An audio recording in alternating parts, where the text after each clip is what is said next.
it was an email that was sent to me, and I'll just say her first name to protect her identity. Denise, D-E-N-Y-S-E. Maybe that's not protecting her identity because that's not a common name, but anyway, Denise is her name, and she sent an email, and this email talked about something that's happening in Canada. The subject was leaked email from Liberal Party of Canada lays out the plan for what's going to happen in November, December, and then the first and second and third quarters of 2021. Now, this is not based upon what a person's opinion is or conjecture is. This is based upon what actually happened at a meeting in the legislative bodies on the Liberal side in Canada. So here's what it comes down to. The roadmap and aim was set out by the PMO and is as follows. And I hate looking down when I'm reading this, so let me see if I can read it this way. All right. Phase in secondary lockdown restrictions on a rolling basis, starting with major metropolitan areas first and expanding outward.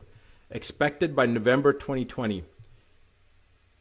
Next one. Rush the acquisition of or construction of isolation facilities across every province and territory.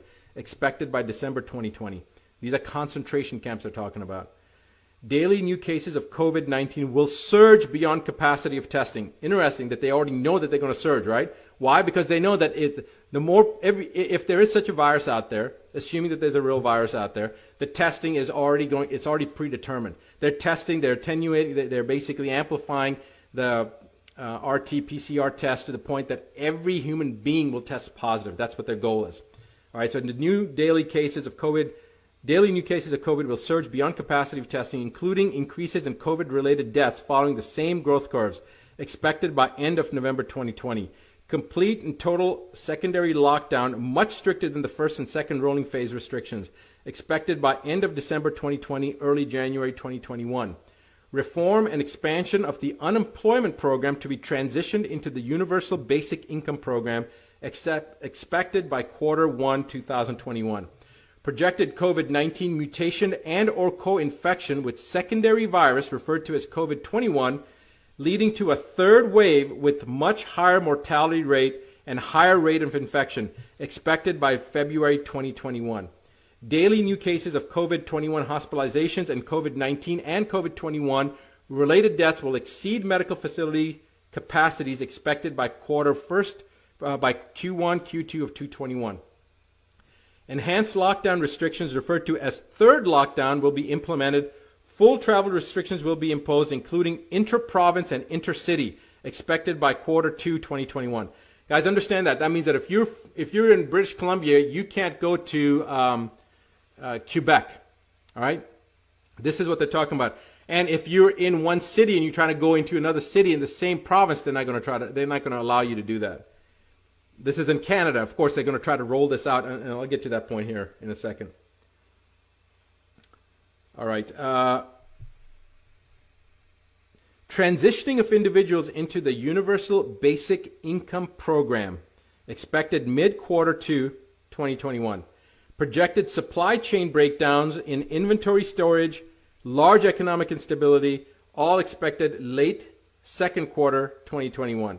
Deployment of military personnel into major metropolitan areas as well as all major roadways to establish travel checkpoints, restrict travel and movement, provide logistical support to the area, expected by Q3 2021. Along with that provided roadmap, the Strategic Planning Committee was asked to design an effective way of transitioning Canadians to meet an unprecedented economic endeavor, one that would change the face of Canada and forever alter the lives of Canadians. All right, guys, this is where it gets really disturbing, as if it's not already disturbing. What we are told was that in order to offset what was essentially an economic collapse on an international scale, that the federal government was going to offer Canadians a total debt relief. So people are getting excited about that. That sounds good, but wait. This is how it works. The federal government will offer to eliminate all personal debts, all mortgages, all loans, all credit cards, etc., with which all funding will be provided to Canada by the IMF under what will become known as the World Debt Reset Program. In exchange for acceptance of this total debt forgiveness, the individual would forfeit ownership of any and all property and assets forever. In exchange for acceptance of this total debt forgiveness, the individual would forfeit ownership of any and all property and assets forever. The individual would also have to agree to partake in the COVID-19 and COVID-21 vaccination schedule, which will provide the individual with unrestricted travel and unrestricted living even under a full lockdown. So if you agree, you can go do anything you're doing as long as you partake in the COVID-19 and COVID-21 vaccination schedule, regardless of the lockdown. Magically you take this vaccine and boom, guess what? You don't have to social distance, you don't have to wear a mask anymore because you have already gotten your vaccines. All right? So this is unrestricted living even under a full lockdown through the use of a photo identification referred to as Canada's Health Pass. Committee members asked who would become the owner of the forfeited property and assets in that scenario, and what would happen to lenders or financial institutions. We were simply told the World Debt Reset Program will handle all of the details. So when they were asked what happens to the property and what happens to the banks, don't worry about it, we're going to take care of it. That's what they were told.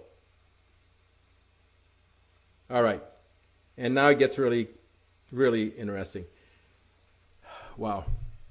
Committee members asked who would become, I read that. Several committee members also questioned what would happen to individuals if they refused to participate in the World Debt Reset Program or the Health Pass or the vaccination schedule. The answer we got was very troubling.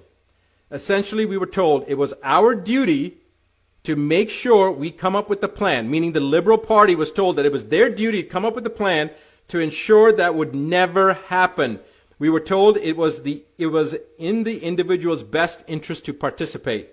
When several committee members pushed relentlessly to get an answer, we were told that those who refused would first live under the lockdown restrictions indefinitely, and that over a short period of time, as more Canadians transitioned into the debt forgiveness program, the ones who refused to participate would be deemed a public safety risk and would be relocated into isolation facilities. Once in those facilities, they would be given two options: participate in the debt forgiveness program and be released, or stay indefinitely in the isolation facility under the classification of a serious public health risk and have all your assets seized.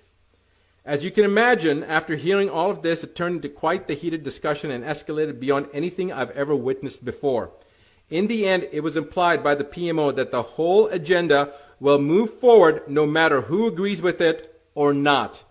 That it won't just be Canada, but in fact, all nations will have similar roadmaps and agendas, that we need to take advantage of the situations before us to promote change on a grander scale for the betterment of everyone. The members who were opposed and ones who brought up key issues that would arise from such a thing were completely ignored. Our opinions and concerns were ignored. We were simply told to just do it. All I know is that I don't like it, and I think it's going to place Canadians into a dark future.